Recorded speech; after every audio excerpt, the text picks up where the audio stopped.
अरविंद केजरीवाल की ओर से यह कहा जा रहा है कि हरियाणा की सरकार ने जानबूझकर ऐसा किया, अगर हम सतर्क नहीं रहते तो फिर नरसंहार हो सकता था।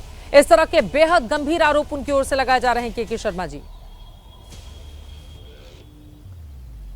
देखिए, मैंने पहले ही कहा कि अरविंद केजरीवाल एक सातिर झूठा है, सातिर झूठा। मैं इस बात को बार बार कह रहा हूं, इसलिए कह रहा हूं कि देखिए, इनकी एक पद्धति है थूको और भाग जाओ, लेकिन इस बार चित्रा जी ऐसा नहीं है। इस बार ये आसमान में थूक रहे हैं, जो थूक इनके मुंह पे गिर रहा है। आप इसके इनके बयानों को ही केवल देख लें, क्या आप नदी में जहर मिला सकते हैं?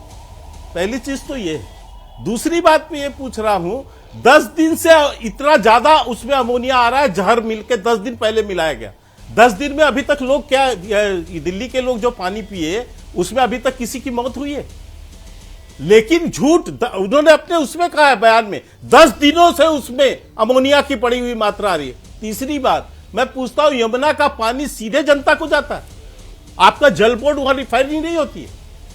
आप जो है 10 दिन पहले से अमोनिया की मात्रा बढ़ रही थी, आज आपको ध्यान आ रहा है क्योंकि आपको यमुना प्रदूषित के लिए आपने कहा था, अरविंद केजरीवाल, आपने कहा गोवा में कॉन्क्लेव में कि यदि मैं 2024 तक यमुना साफ नहीं हुआ तो मुझे एक भी वोट दिल्ली वाले नहीं देना। आज बेशर्म की तरह जाकर वोट मांग रहा है, बेशर्म की तरह। यमुना के लोग, दिल्ली के लोग यमुना का पानी पी नहीं सकते, बगल में जा नहीं सकते, नहा नहीं सकते, छठ की पूजा नहीं कर सकते वहां पर। यह हालत बना के रखा है इसने। और आज क्या कर रहे हैं केजरीवाल ये कह रहे हैं कि उसमें जहर मिला के नरसंहार किए। ऐसा झूठा व्यक्ति मैंने आज तक नहीं देखा। लेकिन एक बात और कहना चाहता हूं चित्रा जी, आपने कांग्रेस समर्थक जो यहां है उन्होंने आपको कुंभ की बधाई दी। मैं कहना चाहता हूं, आज जितना बड़ा अपमान कांग्रेस पार्टी ने इस कुंभ महापर्व का किया है, महाकुंभ का, खड़गे जी ने बयान देके गंगा स्नान को भी उन्होंने बदनाम करने की कोशिश की है। और जिन शब्दों का प्रयोग किया है इस कुंभ महाकुंभ और इस गंगा स्नान के लिए, मैं बोल नहीं सकता टीवी पे। यह कांग्रेस की वो सनातन विरोधी जो है सोच का परिणाम है। ये सनातन को समूल नष्ट करने की बात करते थे और इसमें अरविंद केजरीवाल भी साथ थे उस गठबंधन में। आज जिस ढंग से खड़गे साहब ने माननीय गृह मंत्री जी के स्नान के बाद जो बयान दिया वहां पर गंगा स्नान को लेकर, इतना शर्मनाक बयान। आप पहले भगवान राम को काल्पनिक कहते थे, आप भगवान से जो है आपको नफरत होती थी, आप हिंदू आतंकवादी कहते थे, और आज आप इतने बड़े महाकुंभ जिसमें विश्व से करोड़ों लोग, 50 करोड़ लोग स्नान करने आ रहे हैं, आज आप उस स्नान को अपमानित कर रहे हो, मजाक बना रहे हो। आपको कितनी नफरत है हिंदू धर्म से, कितनी नफरत है सनातन धर्म से, कितना अपमान करोगे हिंदुओं का और सनातन का, और जिसमें केजरीवाल साथ होता है। पुरोहित जी से मैं सवाल का जवाब ले लूंगी, ऋतुराज झा जी के पास जाती हूँ। ठीक है, हरियाणा को लेकर जो आरोप लगाए गए हैं अरविंद केजरीवाल की ओर से, उस पर जवाब ले लेती हूँ, फिर आप बोलिएगा। ऋतुराज झा जी, नरसंहार जैसे शब्दों का इस्तेमाल करना, आप समझ रहे हैं कि इसका मतलब क्या होता है ऋतुराज झा जी? और यमुना का पानी सीधे तौर पर दिल्ली में कहां इस्तेमाल किया जाता है? आपका जल बोर्ड क्या करता है? जो आरोप उनकी ओर से लगाए गए हैं उस पर जवाब दीजिए आप।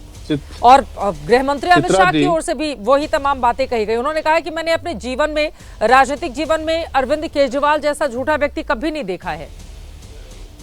चित्रा जी, इस देश में ना एक कहावत है, ठंडा मतलब कोको कोला और गंदी राजनीति मतलब भारतीय जनता पार्टी, जिनका इतिहास रहा है ना नरसंहार कराने का।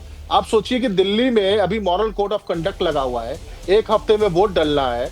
मॉरल कोड ऑफ कंडक्ट का मतलब ही है कि सारा का सारा जो पावर है, सब कुछ है, सारा एडमिनिस्ट्रेशन इलेक्शन कमीशन अपने हाथ में ले लेता है। आप सोचो कि यमुना में अमोनिया का जो मात्रा है अगर वो 10 गुना बढ़ जाए, ट्रेंड होता है ना कि किस दिन किस महीने में अमोनिया की क्या मात्रा होती है, ये क्या कोई नॉर्मल बात है? ये इसमें क्या कोई साजिश नहीं है? क्या ये देखा नहीं गया है कि लगातार हरियाणा से यमुना का पानी डिस्टर्ब किया जाता है, हैदरपुर प्लांट का पानी डिस्टर्ब किया जाता है? मुझे एक चीज बताइए, पानी, हवा, पोल्यूशन, ये सब चीज क्या किसी राज्य का विषय है? इसमें क्या सबको मिलकर के नहीं करना चाहिए? पानी से ज्यादा बुनियादी चीज हो सकती है क्या कोई? अगर इस पे कोई मुख्यमंत्री, हमारे नेता अरविंद केजरीवाल जी कंसर्न जता रहे हैं तो उसका तो संज्ञान लेना चाहिए, इसकी जांच करनी चाहिए, और जो लोग दोषी है उसको सजा देनी चाहिए।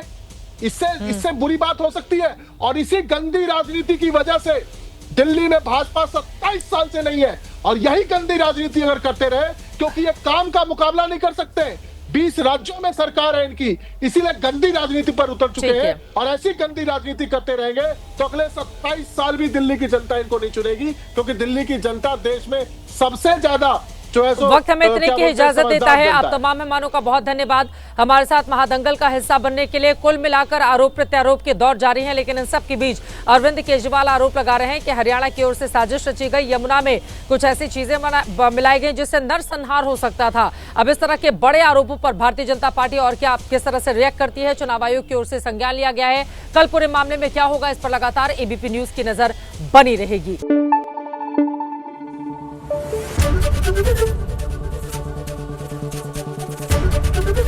एबीपी न्यूज आपको रखे आगे।